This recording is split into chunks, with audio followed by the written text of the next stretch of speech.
Muy bien, hermanos.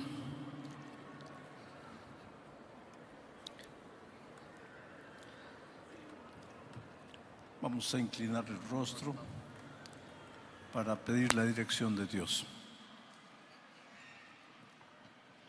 Padre amado que estás en los cielos, queremos alabar tu nombre una vez más. Ya hemos cantado, ya hemos oído cantar. Ahora abrimos nuestro corazón. Suplicamos que tu Espíritu Santo haga la obra que tiene que hacer, que sabe hacer.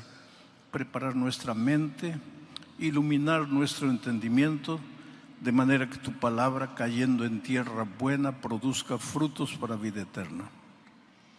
Eres grande, oh Dios, eres todopoderoso, soberano, pero al mismo tiempo eres un Padre de amor, de misericordia, de gracia. Esta mañana estamos aquí reunidos, reconociendo tu poder y suplicamos que nos hables a través de un instrumento humano, pero que la palabra de Dios sea abierta y tu mensaje llegue claro a nuestra vida. Gracias por todo, en el nombre de Jesucristo. Amén. Mis hermanos, estamos llegando al fin de una semana bendecida. Dios ha sido bueno en todos los lugares por donde pasamos.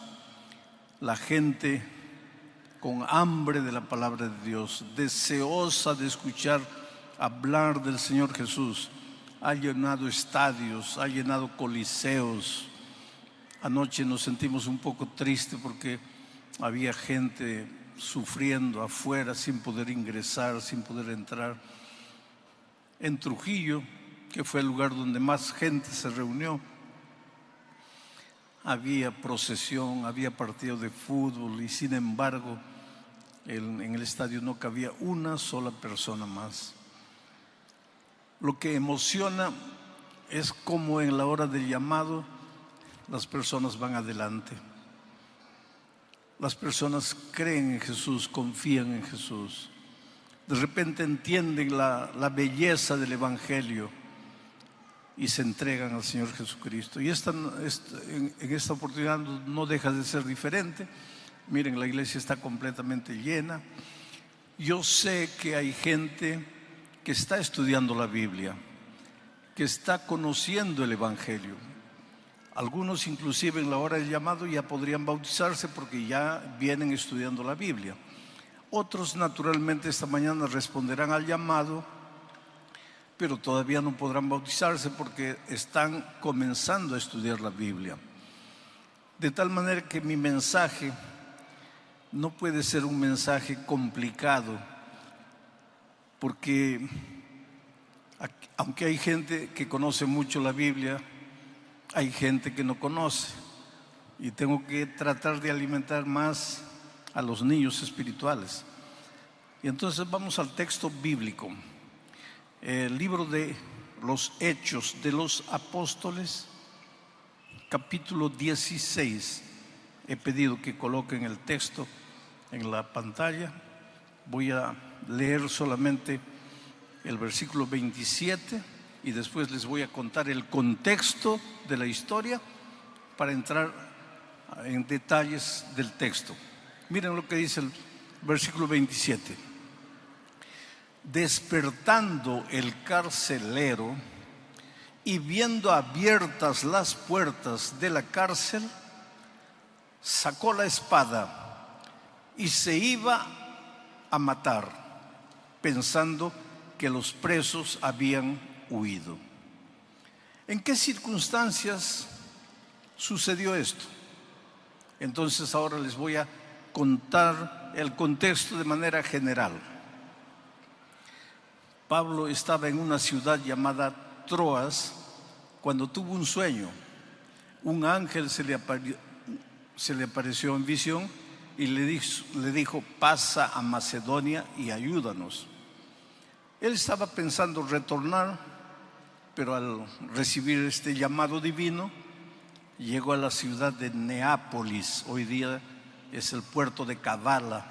Llegó allí y más o menos a unos 25 kilómetros se encontraba la ciudad de Filipos. Dios fue muy bueno con Pablo y Silas en Filipos, pero sucede que ahí en la ciudad había una joven que era poseída por el demonio y que adivinaba cosas. La gente se impresionaba y había gente muy inteligente, muy hábil, muy así deseosa de ganar, que prácticamente lo había esclavizado. Esa gente cobraba dinero por la adivinación de esta joven. El dinero era para ellos, no para ella. Pero entonces esta mujer estaba perturbando a los apóstoles y pues el poder de Dios es grande. Miren, quiero decirles una cosa. El enemigo es real. No es una imaginación. El diablo no es una idea. Es una persona. Fue un ángel extraordinario. Se rebeló, siguió su camino egoísta, se apartó de Dios. Pero él vive. Y engañó a la tercera parte de los ángeles. Y hoy día, ¿qué hacen esos tantos ángeles? Se disfrazan de una cosa, de platillo volador, se disfrazan de fantasma, se disfrazan de alma penada, de condenado, de lo que ustedes crean, pero viene a engañar, viene a seducir. Entonces con el enemigo no se juega. Ten un poco de respeto, no respeto en el sentido de reverencia, sino de temor. No entres por entrar al terreno del enemigo. Pero por otro lado, ten en cuenta que tu Dios es poderoso y que el enemigo no puede hacerte nada. No tengas miedo de atravesar por un cementerio a medianoche, porque ten miedo de los vivos, porque los muertos ya descansan. Su cuerpo está en la tierra, el soplo volvió a Dios. No hay alma penada, no hay fantasma. Todos esos son engaños que el diablo usa para seducir, para mentir, para torcer la vida de mucha gente inocente. En aquella ocasión, la mujer estaba perturbando el ministerio de Pablo y Silas, y pues con el poder de Dios, el diablo fue expulsado de la vida de esta joven.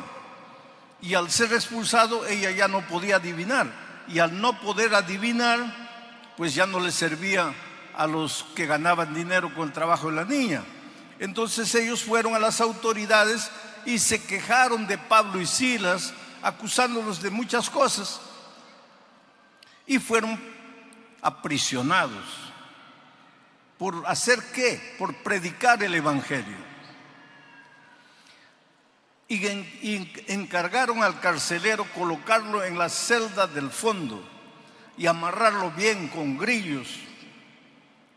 Y lo amenazaron al carcelero: si ese hombre huye, si esos dos hombres huyen, tú las vas a pagar. Y ahí estaban. Estoy contándoles el contexto. Era medianoche.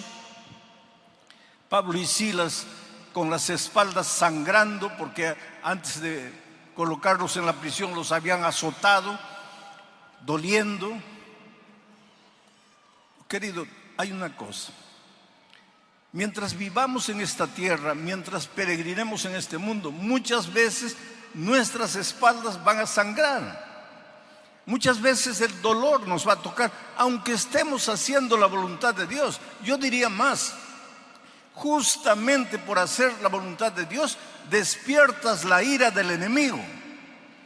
Y a los que se van a bautizar les voy diciendo: prepárate, porque si tú crees que la vida cristiana es un mar de rosas donde todo te va a salir bien, no estás teniendo una visión correcta del evangelio. Al entregarte a Cristo, vas a tener un Dios todopoderoso a tu lado.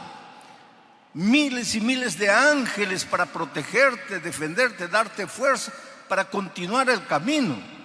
Pero que el enemigo va a venir con todo encima de ti, sí, prepárate, puede ser que sí. ¿Por qué Pablo y Silas estaban presos? Por predicar el evangelio, por hacer la voluntad de Dios, por expulsar un demonio. Estaban a medianoche con las espaldas sangrando, pero cantando. Estaban de noche con las espaldas sangrando, pero cantando. Aquí hay una verdad interesante. Mientras peregrines por el desierto de este mundo, no eres inmune al dolor. El dolor te puede alcanzar porque vives en un mundo de dolor.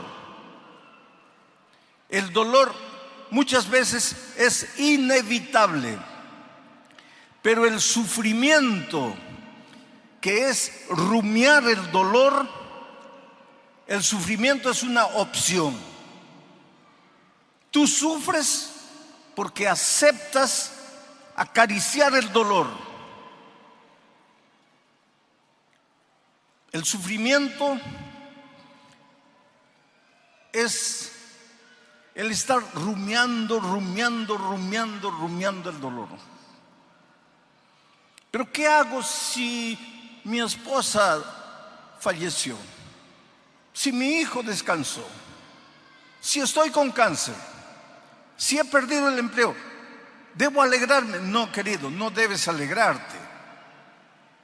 Pero no puedes estar pensando en lo que te sucedió y pensando. Levanta tus ojos al cielo, clama a Dios. Estás herido, con las espaldas sangrando, pero canta. Eso es lo que hacían Pablo y Silas. Porque si ya estás con las espaldas sangrando y te pones a lamentarte, vas a sufrir más. El dolor es inevitable, pero el sufrimiento es una opción.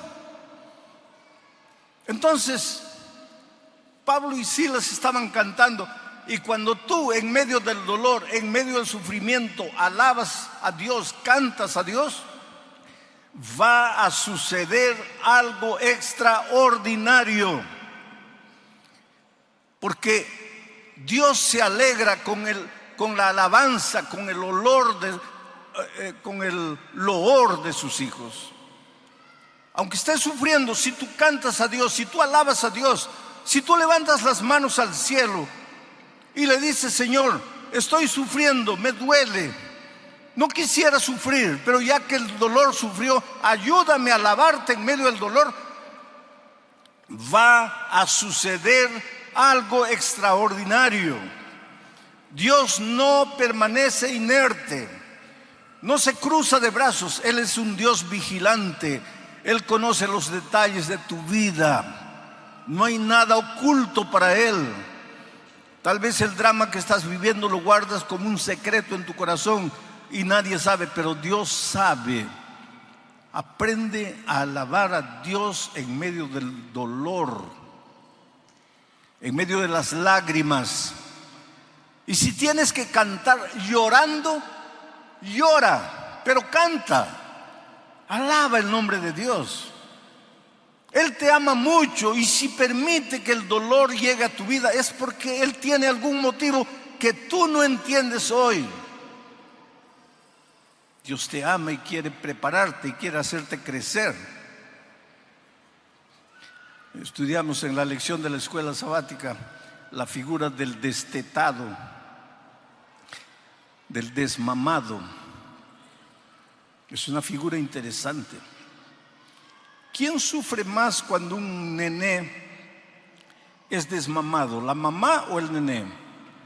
Claro, el nené quiere el pecho materno. Desde que ha nacido ha estado en el pecho materno. Pero la mamá sabe que llegó el momento de crecer, de avanzar. No puede estar mamando la vida toda. Tiene que ser desmamado. La mamá sabe y entiende, pero el bebé no sabe ni entiende. Él solo llora. Pero ¿quién sufre más? Yo creo que la madre. Yo creo, porque yo soy hombre. Nunca di de mamar. Pero la madre me entiende. La madre sufre terriblemente al ver a su hijito llorando, pero sabe que tiene que llorar para crecer. Ese es Dios.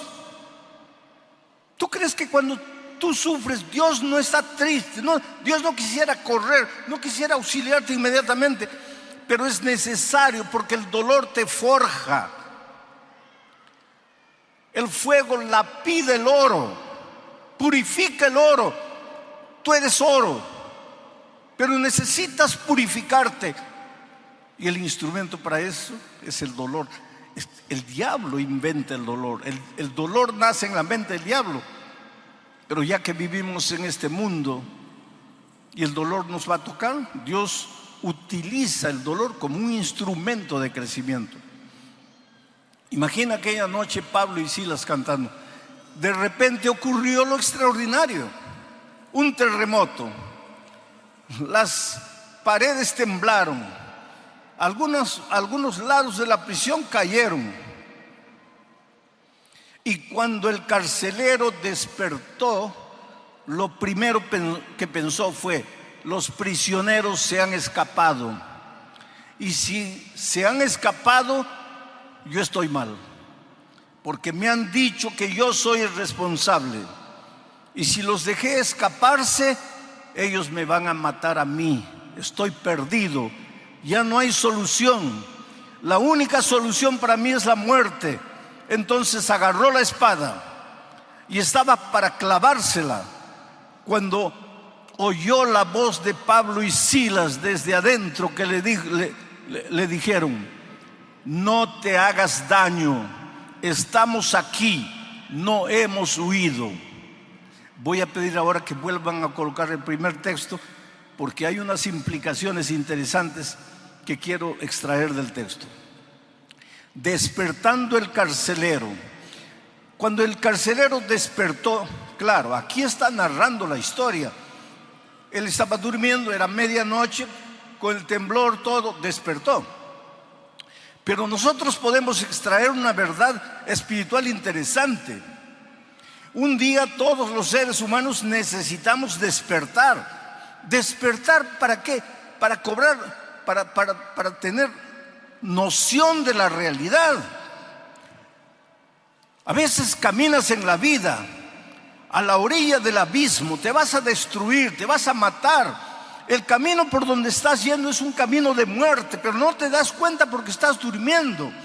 En algún momento de la vida tienes que despertarte, y cuando nos despertamos cobramos noción de la realidad. Solo que cuando tú no tienes a Cristo y cobras noción de la realidad, ¿qué es lo que dice? Y viendo las puertas abiertas, porque ahora ves la realidad, viendo las puertas abiertas de la cárcel, sacó la espada y se iba a matar. Y eso es lo que sucede con mucha gente. Al contemplar la realidad, arruinó la familia, arruinó los negocios, arruinó su propia vida física. Ahora está con cáncer, está a la orilla de la muerte. Ha tomado la vida toda y ahora está con cirrosis al hígado. De repente despierta. A veces los golpes de la vida, los terremotos de la vida son para que despertemos. Y cuando despierta, se da cuenta de su realidad, de su triste realidad. Y la primera idea que muchos tienen cuando no tienen a Cristo es que la muerte es la única salida. Me suicido, me quito la vida. Y ahora mira lo que dice el texto. Pensando que los presos habían huido. Pero ¿qué dice el texto siguiente, el versículo 28? Mas Pablo clamó a gran voz diciendo. Claro que él gritó desde el fondo, pero aquí hay otra verdad que nosotros podemos extraer. ¿Acaso no apareció el tercer ángel en medio del cielo clamando a gran voz? Ahora está Pablo aquí clamando a gran voz. ¿Por qué? Porque ve un hombre que está para matarse. Oh queridos, en el mundo hay mucha gente que no sabe qué hacer, no sabe a dónde ir. Piensa que la única salida es hundirse en el mundo de las drogas, o de la bebida, o de la promiscuidad, o matarse, quitarse la vida. Y nosotros somos los Pablos y Silas modernos. Nosotros somos representados por el tercer ángel para proclamar a voz en cuello, para gritar el evangelio en el buen sentido, porque hay gente muriendo, y eso hemos comprobado esta semana. Miles de personas entregándose a Cristo, miles de personas que algunas de ellas nunca quisieron saber nada de Jesucristo, escucharon la voz clara del Señor Jesús diciendo: hijo, yo te amo, y fueron y se entregaron al Señor Jesús. Sigo leyendo el texto, versículo 29. Él, el carcelero, al oír la voz de Pablo y Silas, él entonces, pidiendo luz. Claro, el texto es una cosa, yo estoy sacando lecciones espirituales. Él pidió luz porque estaba oscuro, escuchó la voz y quería ver si los prisioneros estaban ahí, por eso pidió luz. Pero estaría mucho forzando el texto si yo dijese que cuando los pecadores despiertan porque oyen la proclamación clara del evangelio, inmediatamente se dan cuenta que necesitan luz. Y la luz es la palabra de Dios. Lámpara es a mis pies tu palabra, lumbrera mi camino. Es la antorcha que alumbra en lugar oscuro.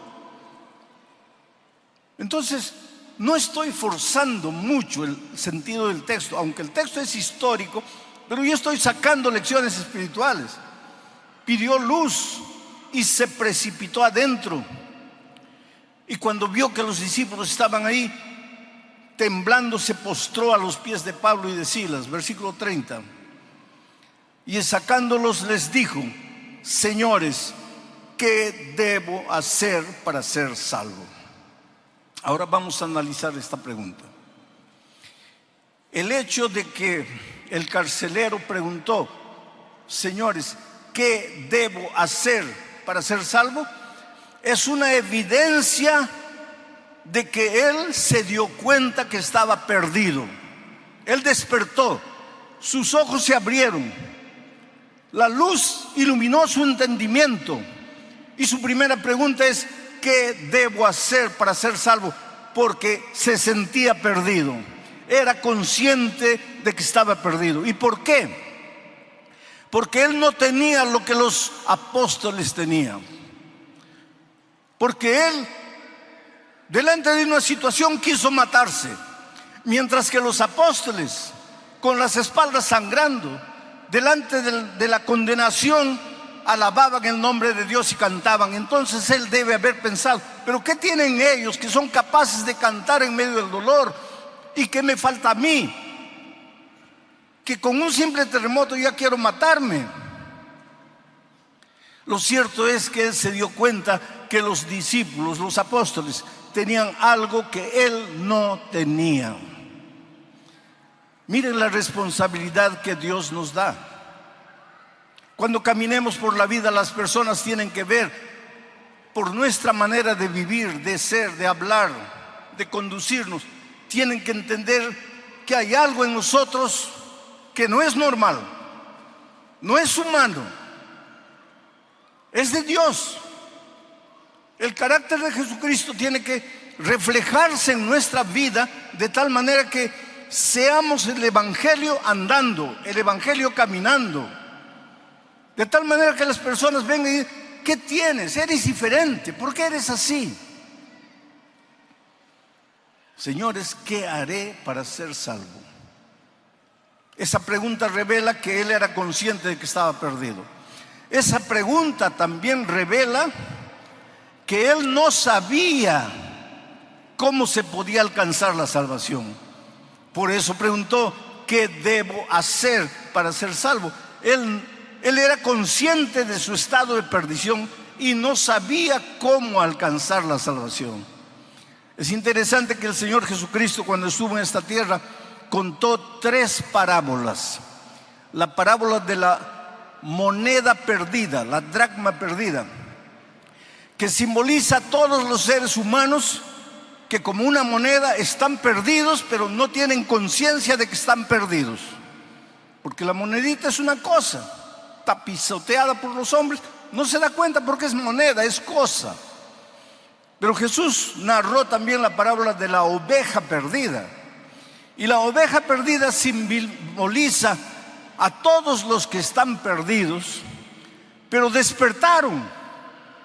Sus ojos fueron abiertos y se dan cuenta que están perdidos y quieren alcanzar la salvación, pero no saben cómo, no saben dónde, como la ovejita que se da cuenta que está perdida y bala, corre desesperada de un lado a otro, se da cuenta que está perdida, pero no conoce cuál es el camino que la va a llevar de vuelta a la casa.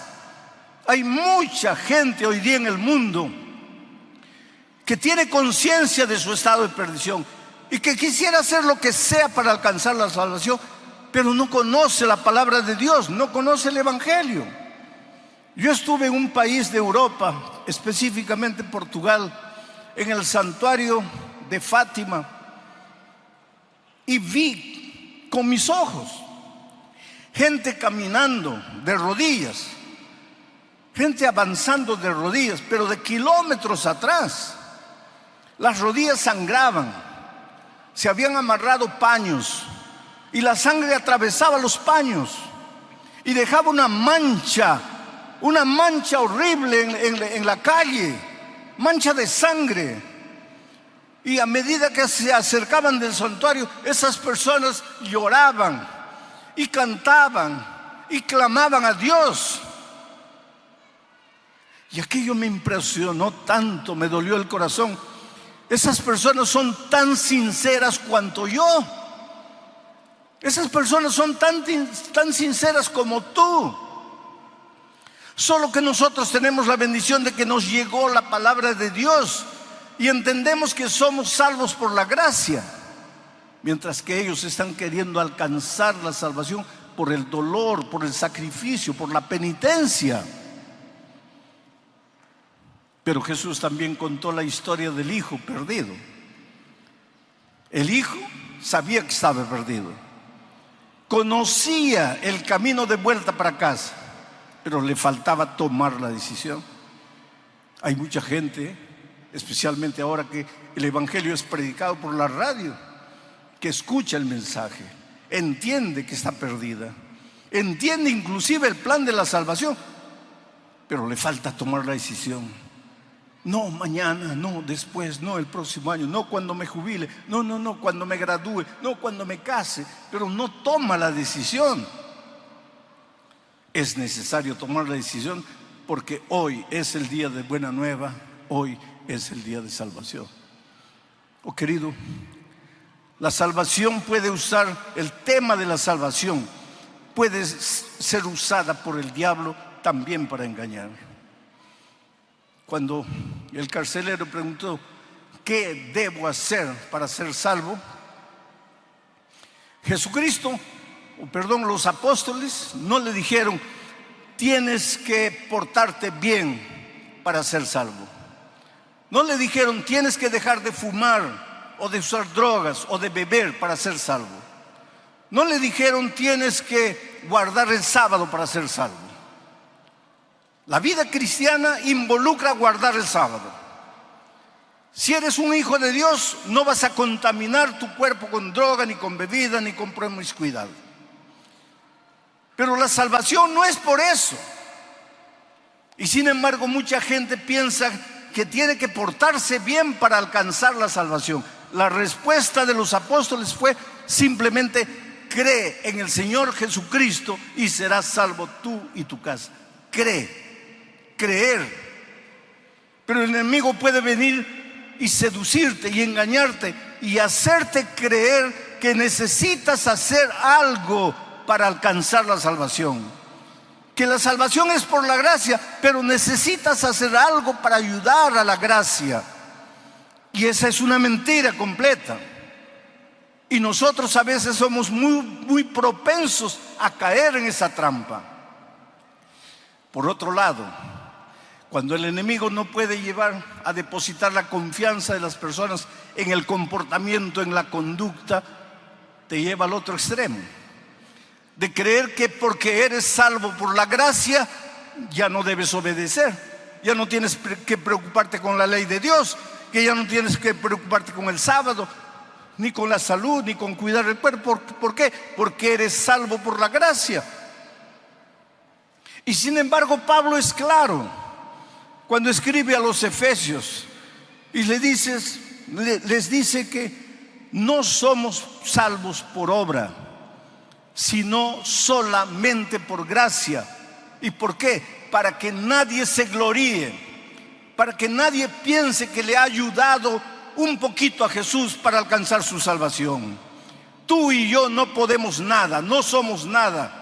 Nuestras buenas obras, nuestras justicias son como trapo de inmundicia. Somos salvos únicamente por la gracia. Pero si hemos sido salvos por la gracia no solo es perdonadora, es transformadora. Al mismo tiempo que Jesucristo te perdona, te transforma, te hace una nueva criatura en Él, en Cristo, para que vivas una vida nueva. Ahora vas a vivir como un príncipe en el reino de Dios. Ya no eres más un pordiosero. Ahora vas a caminar en los caminos de Dios. Vas a hacer la voluntad de Dios, no para ganar un punto para tu salvación, sino porque ya has sido salvo únicamente por la gracia de Cristo. Por eso Pablo dice, no somos salvos por obras, somos salvos únicamente por la gracia de Cristo. Pero enseguida dice, pero hemos sido creados para buenas obras. Las buenas obras tienen lugar en la vida del cristiano, pero no es el papel salvador. Las buenas obras son un resultado de la salvación por la gracia. Cuando el carcelero preguntó, ¿qué debo hacer para ser salvo?, la respuesta de Pablo y Silas no fue, no te preocupes, que todos se van a salvar. Y sin embargo, inclusive en la iglesia nuestra, vez por otra aparece alguien predicando que Dios es misericordia, Dios es amor, y que un Dios amoroso jamás dejaría de salvar a sus hijos, por más que ellos hayan rechazado la gracia. A eso le llaman universalismo. Y hay inclusive ministros de esta iglesia saliendo por enseñar eso. Pero será tan difícil entender. San Juan 3:16.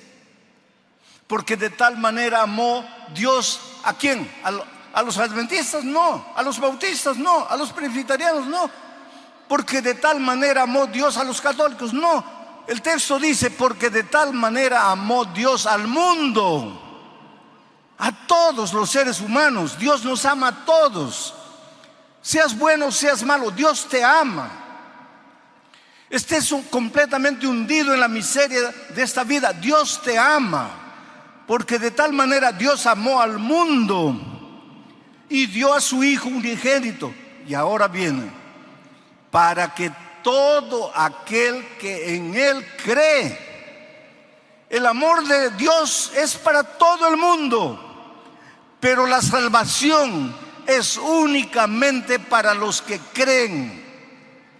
Entonces no puedes salir diciendo que Dios es amor, Dios es misericordia, y va a salvar a todo el mundo. Por eso es que la Biblia es un libro de llamado. Desde el Génesis hasta el Apocalipsis, Dios está llamando, ven, ven, ven, ven. ¿Por qué? Porque si te vas a perder. Por eso es que Él toca la puerta de tu corazón invitándote. Oh querido, ¿cómo eres amado por Dios? Yo siempre digo que nunca voy a entender, nunca voy a poder explicar el amor de Dios. También sería un atrevimiento. ¿Cómo explicar el amor de Dios?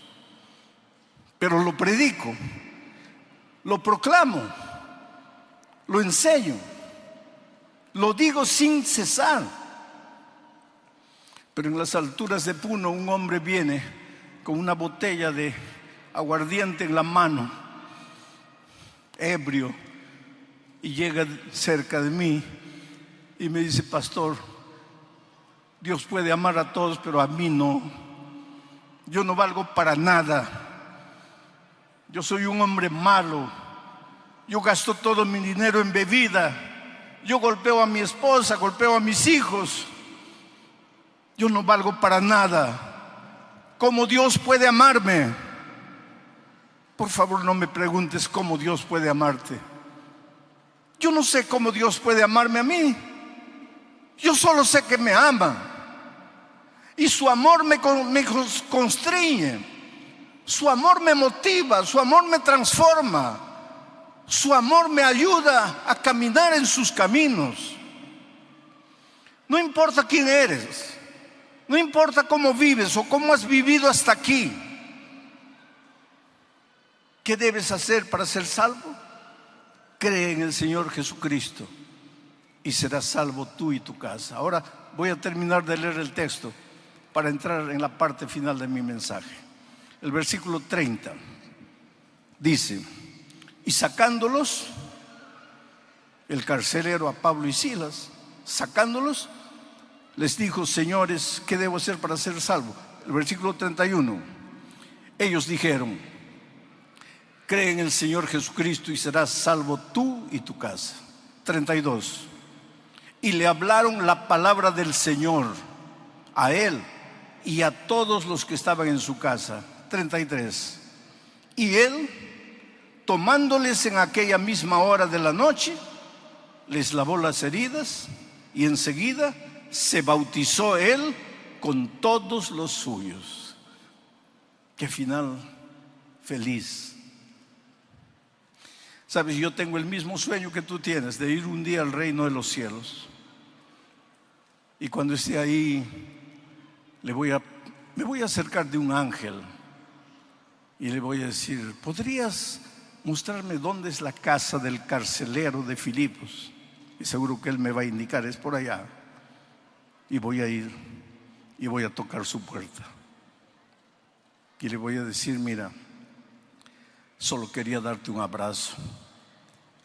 ¿Podrías contarme qué es lo que sucedió aquella noche en Filipos?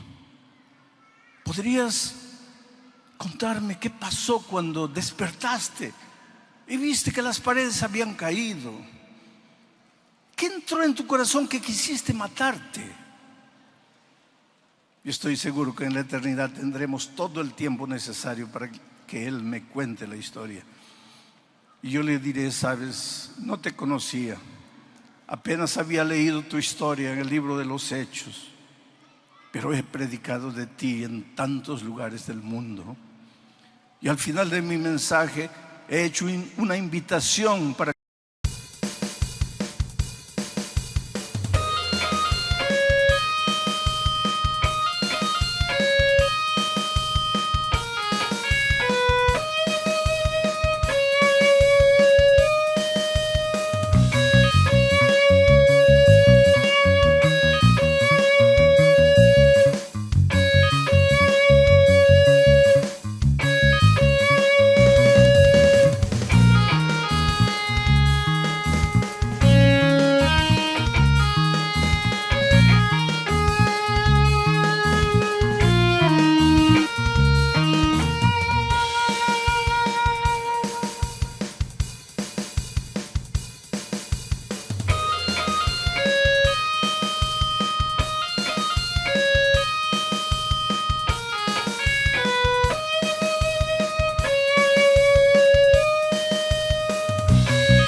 que a noite seja escura, por mais que a tormenta que rodeia a tua vida seja amedrentadora, você nunca está sozinho.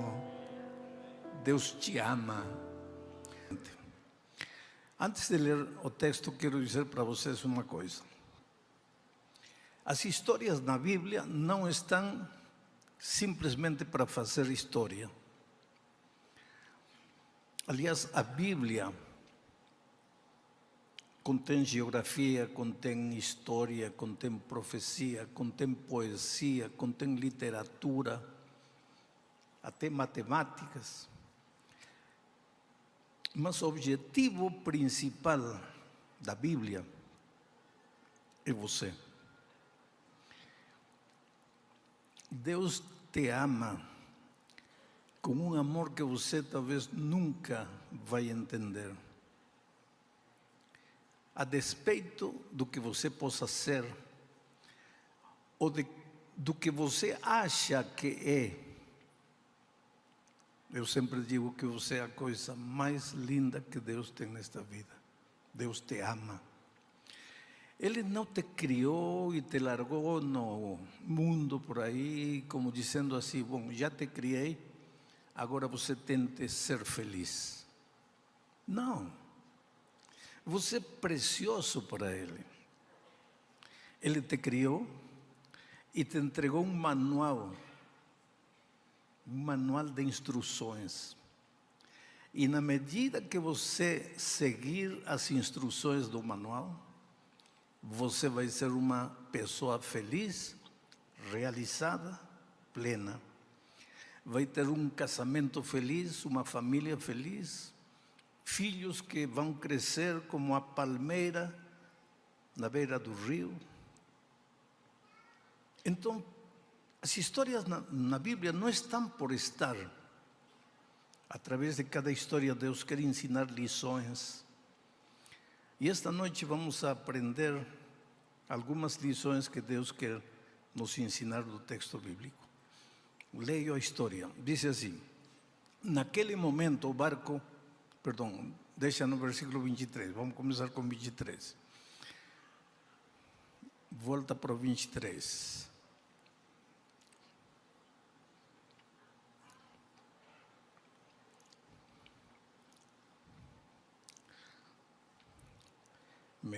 Meu português é meio estranho, não? De repente o rapaz lá não está entendendo. Versículo 23. Vocês sabem que eu já vivi a maior parte da minha vida aqui no Brasil, porque eu cheguei aqui com 29 anos. Imagina, eu já estou mais para lá do que para aqui, e passei todo esse tempo neste país. Eu cheguei a amar este país, amar sua cultura, amar sua gente. Não tenho 23? Muito bem. Então, meus filhos crescerão aqui,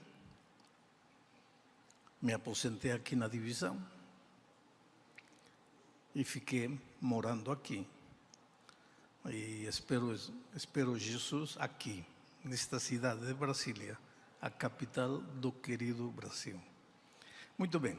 O versículo 20, então eu estava dizendo que eu aprendi a falar português mais ou menos, gramaticalmente, mas nunca consegui pegar o sotaque. Então qualquer pessoa que fala comigo em 30 segundos já sabe que eu não sou brasileiro, embora eu tenha o coração neste país. O versículo 23 fala que depois do milagre dos pães e peixes, onde 15.000 pessoas foram alimentadas por Jesus, Jesus despediu seus discípulos para que fossem para outro lado do mar. E ele foi na montanha e ficou sozinho. O Senhor Jesus despediu seus discípulos para que fossem para outro lado do mar. Essa noite veio aquela tempestade que quase acabou com a vida dos discípulos. Céu escuro, tormenta, ventos contrários, ondas gigantescas que iam afundar a embarcação.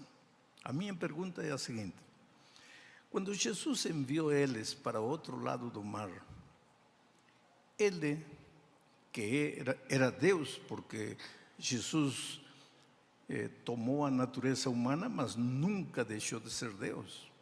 E como Deus, sabia tudo. Então ele sabia que ia haver uma tormenta? Claro que sabia. E sabia... obrigado. Sabia que ia haver uma tormenta? Claro que sim. E sabia que seus discípulos iam correr risco de vida? Claro que sabia. Então vem a pergunta: e por que permitiu que fossem? ¿Para que enviou eles para outro lado? ¿Para que enviou eles de frente para o perigo? De frente para a morte? Não se supõe que Deus tem que nos cuidar dos perigos? Não é isso que você pede a Deus antes de sair de casa de manhã? Senhor, livra-me dos perigos, livra-me dos acidentes. Agora Jesus manda eles direitinho para a tormenta. Por quê? Porque Deus quer que você seja um cristão forte, musculoso na fé, que desenvolva músculos. E a única maneira de fazê-lo é permitindo que você enfrente as tormentas desta vida.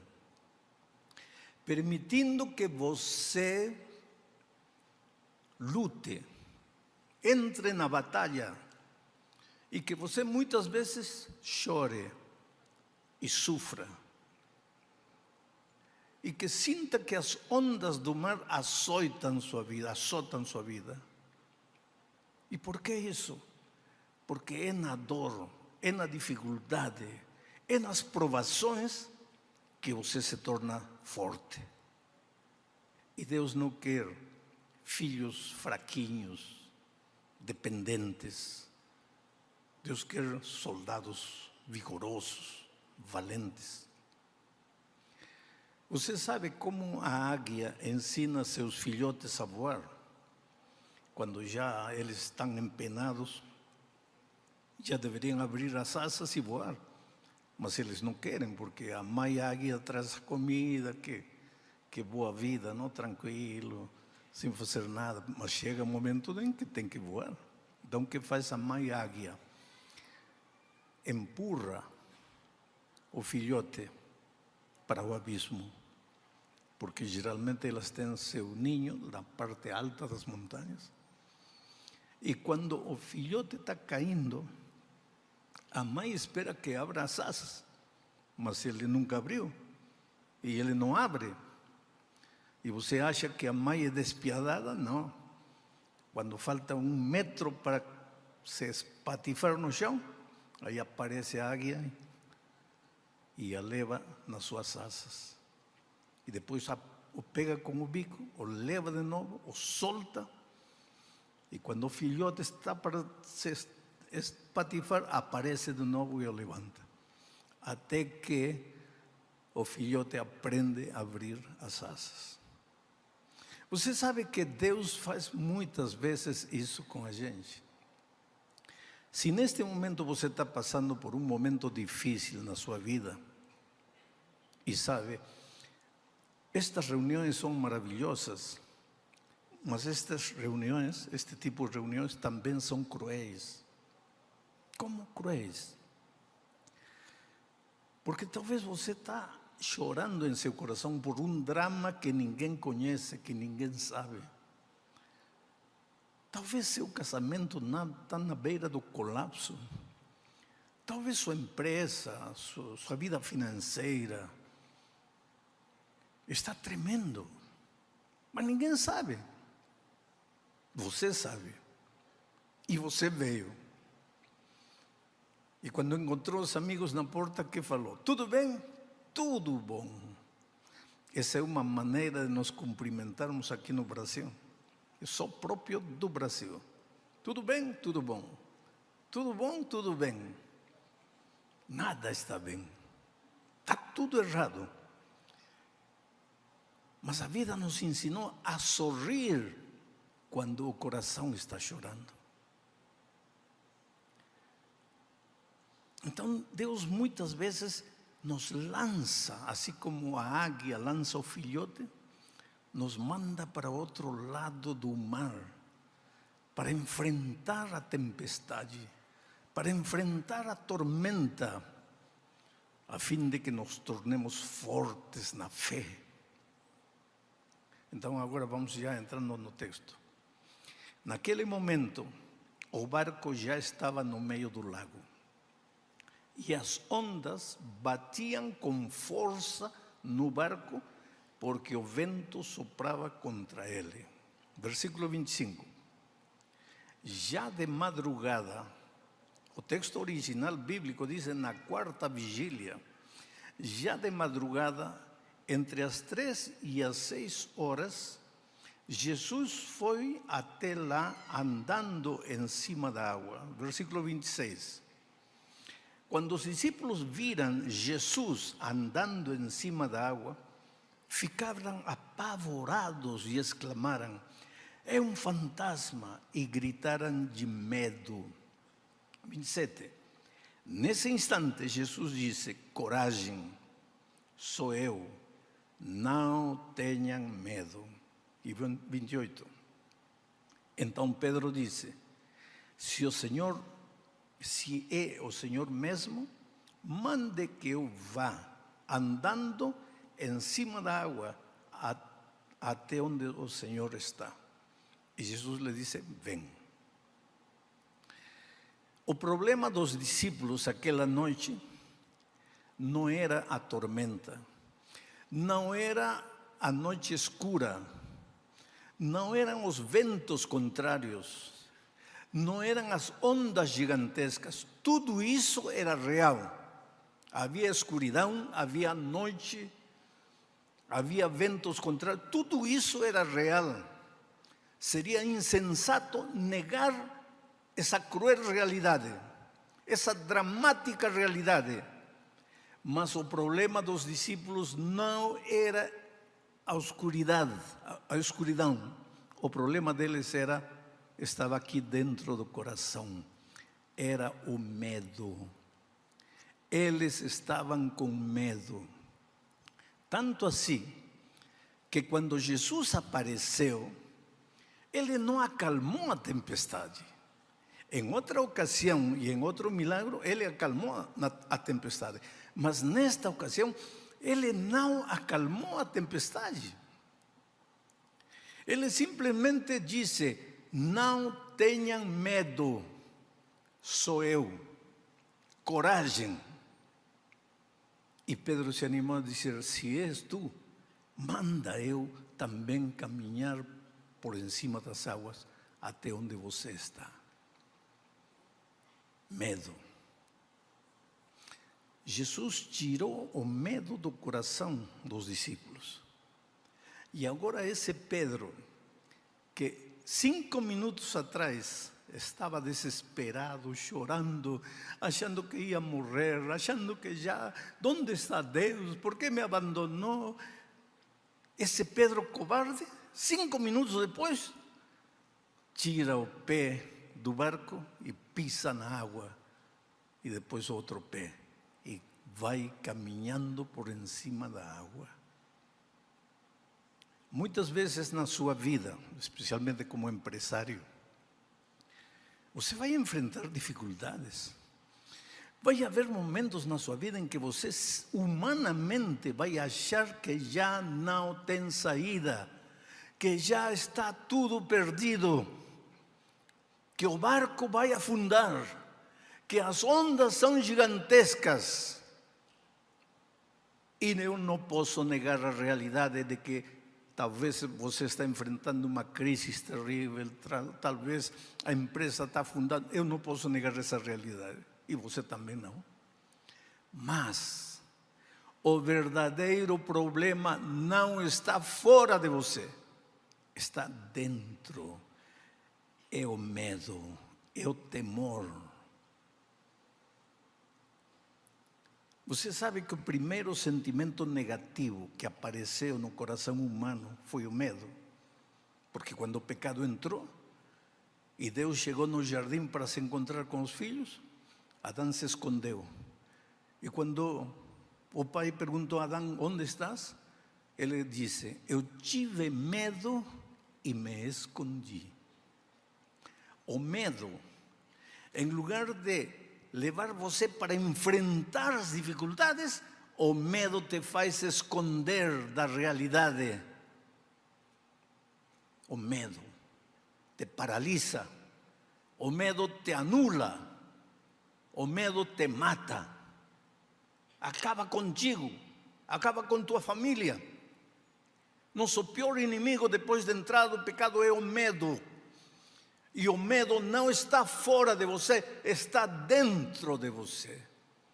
Em outras palavras, o pior inimigo nesta vida, para nós, somos nós mesmos. Com o coração cheio de temor, cheio de dúvida, de desconfiança. Na primeira tormenta, na primeira noite escura, o primeiro que pensamos é: Deus me abandonou. Deus já não me ouve. Onde está Deus? Vocês sabem que eu trabalhei entre os índios da Amazônia do meu país durante 3 anos. Naquele lugar não havia estradas. Agora, dentro de 15 dias, estou indo para Peru para pregar num lugar onde só podíamos chegar depois de caminhar 3, 4 dias a pé. Ou então indo numa canoa pelo rio. Agora, uma super estrada, vamos chegar lá. E vou pregar onde trabalhei nos primeiros anos do meu ministério. Mas nos meus tempos não haviam estradas. Então eu muitas vezes, descendo da montanha, chegava no rio, e do outro lado estava uma aldeia que eu tinha que visitar, e me jogava no rio, atravessava o rio nadando, até chegar na aldeia. Mas eu tinha que buscar a parte mais estreita, para não nadar muito, e aquela tarde as águas do rio pareciam tranquilas. E tem um ditado: cuidado com as águas mansas, porque essas são as águas assassinas. Como as águas estavam mansas e como eu não conhecia o ditado, me joguei. Minha mochila atrás, fui nadando, e de repente essas águas mansas por debaixo traziam uma correnteza que me começou a levar. E quando você enfrenta o perigo, o que é o primeiro que faz? Se apavora. Nos diz o texto que os discípulos se apavoraram. E quando você se apavora, o que faz? Dá manotaços no ar. Não sabe nem o que está fazendo. Inconscientemente começa. E o que comecei a fazer? E me comecei a afundar. E o rio me começou a levar. Ainda bem que uma irmã aborígene estava lá lavando roupa na beira do rio. E viu a situação em que estava e saiu gritando para os homens da aldeia, e todos os jovens se jogaram na água e me resgataram.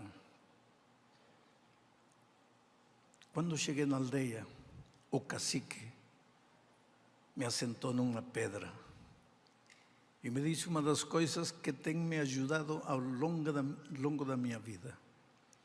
Ele disse: pastor, na próxima que você está enfrentando algum perigo, pense uma coisa: se eu tiver medo, estou morto. Se eu tiver medo, estou morto. Então, quando você estiver em perigo, em lugar de gritar e desesperar-se, calma. Mas ainda você que é pastor e que tem um Cristo poderoso, calma. Não se apavore, porque com a cabeça fria você pode enxergar a saída. Agora, desesperado, você enlouquece e morre. E nunca esqueci esse conselho. Mas é isto que Jesus estava querendo ensinar a seus discípulos. Filho, quando a tormenta chegar, não se apavore. Por mais que a noite seja escura, por mais que as ondas gigantescas pareçam afundar a embarcação, não se apavore. Calma. É na luta, é na batalha, é nas lágrimas que o Senhor vai burilando você, vai desenvolvendo seus músculos, vai preparando você para batalhas mais ferozes lá na frente. Acaso Jesus tinha abandonado os seus filhos? Não.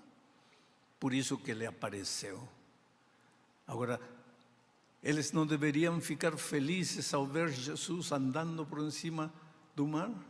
Claro que sim. Mas em lugar disso se assustaram e disseram: é um fantasma, é um fantasma. Por que se assustaram? Não sei. Talvez eles esperavam que Jesus aparecesse fazendo brilhar o sol à meia-noite. Ou trazendo a história para nossos dias, talvez eles esperavam que aparecesse um helicóptero jogando cordas para eles se salvarem. Eu não sei. O que eles nunca esperaram é que Jesus ia aparecer na vida deles andando por cima das águas. E por isso se apavoraram. Então a voz mansa do Senhor Jesus chegou. Não tenham medo. Sou eu. Eu nunca abandonei vocês. Eu estou aqui. Não temam. E aí Pedro, quando o medo saiu: Senhor, se és tu, manda eu caminhar. Vem. E Pedro caminhou por cima das águas. Havia noite escura? Sim, mas Pedro caminhou por cima das águas. Havia vento contrário? Sim, mas Pedro caminhou por cima das águas. Havia tormenta amedrentadora? Sim, mas Pedro caminhou por cima das águas. Porque quando o medo sai de teu coração, não há inimigo capaz de derrotar você. Por isso, Paulo diz: justificados, pois, para com Deus, temos paz. Paz, o contrário do medo. Quando o pecado entrou, colocou medo em teu coração, o diabo. Quando Jesus entra a tua vida, retira o medo e coloca paz. Agora, com paz em teu coração, te digo uma coisa: não importa o drama que você está vivendo, não importa a crise pela qual você está atravessando, não importa a batalha que você está enfrentando, tem saída. Você pode dizer: pastor, porque o Senhor não está na minha pele. Não, não estou. Mas todo drama tem saída. E a saída está aí, à vista dos teus olhos, mas você não enxerga porque teu coração está cheio de desconfiança, de temor, de medo. Te conto uma história. Há muitos anos atrás eu estava pregando no estádio da Portuguesa Santista, lá em São Paulo, na beira da Marginal. Estádio cheio.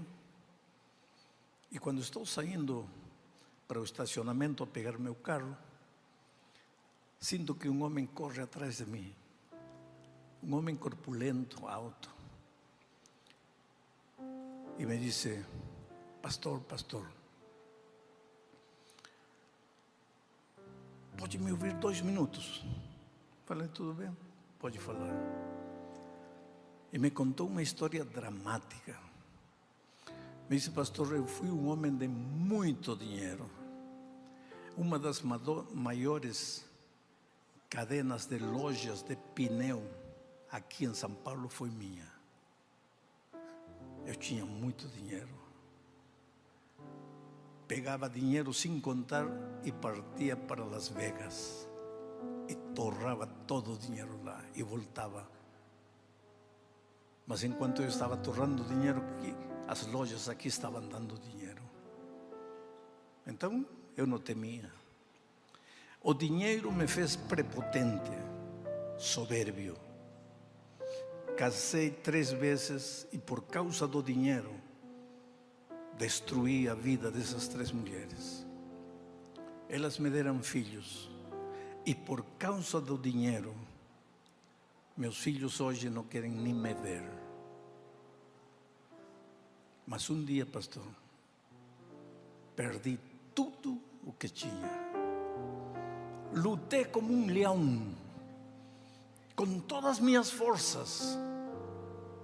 Me repetia frases de autoajuda: você pode, você pode. Perdi tudo. Hoje não tenho nada. Moro de favor nos fundos da casa de um amigo. E esta manhã ouvi pela rádio um anúncio que dizia: se você está feliz porque recebe e sente as bênçãos de Deus em sua vida, venha esta noite ao estádio da Portuguesa. E se você está triste, sente-se derrotado, tem perdido tudo, não sabe mais o que fazer, venha esta noite ao estádio da Portuguesa. E foi por isso que eu vim, pastor. E eu falei: mas eu fiz um apelo para que as pessoas se entregassem a Jesus. Você se levantou, você veio à frente. Ele disse: sim, pastor. Eu vim para a frente. Eu me entreguei a Jesus. Não sei nem o que é isso, mas eu me entreguei a Jesus. Eu quero lhe perguntar: e agora Jesus vai fazer o que na minha vida? Hoje, pastor, é meu aniversário. Estou fazendo 60 anos. Já vivi mais da metade da minha vida. Eu já estou indo para baixo fisicamente. Se eu não construir nada até esta idade, o que vou construir daqui para frente? O que Jesus vai fazer na minha vida? Eu falei: rapaz, não sei. Uma coisa eu sei: se realmente você lhe entregou o coração a Jesus, em 5 anos Deus é capaz de devolver para você tudo que você não fez em 60 anos. Vou fazer uma oração contigo. E orei aí no carro e fui embora. E passaram anos. Estava pregando em Orlando, no centro de convenções, lá em Miami, em Florida, quando de repente meu hotel estava como a 200 metros do centro de convenções. Então estava indo a pé e de repente sinto que alguém corre atrás de mim. Era um homem, chegou, me abraçou emocionado. Eu não me lembrava dele, mas naquele abraço emocionado eu senti: ele me deve conhecer, devo ter falado com ele em algum momento. Mas eu me esforçava para lembrar dele e não me lembrava. E me disse: pastor, lembra-se de mim? Não. E ele disse: estádio da Portuguesa. 5 anos atrás eu corri atrás do Senhor quando eu estava indo para o estacionamento. Era meu aniversário. Eu estava fazendo 60 anos, lembra-se? E claro que a história veio à minha mente imediatamente. Falei: que está fazendo você aqui, nos Estados Unidos? Ele disse: pastor, não tenho emprego. Le digo: mas aqui neste país ninguém vive sem emprego. E ele sorriu e me disse: sabe por que não tenho emprego? Porque eu sou dono da minha própria empresa neste país. E me contou uma das histórias mais inacreditáveis, sabe? Ele disse: eu cheguei a este país com $300 no bolso. O fruto de 60 anos de trabalho, $300. Eu tinha visto, porque quando eu tinha dinheiro eu ia torrar dinheiro em Las Vegas. Então, como tinha visto, entrei. Quanto tempo pode durar $300 nos Estados Unidos? Em pouco tempo eu não tinha nem para comer, não tinha onde dormir. Eu estava numa esquina do McDonald's, esperando que diminuísse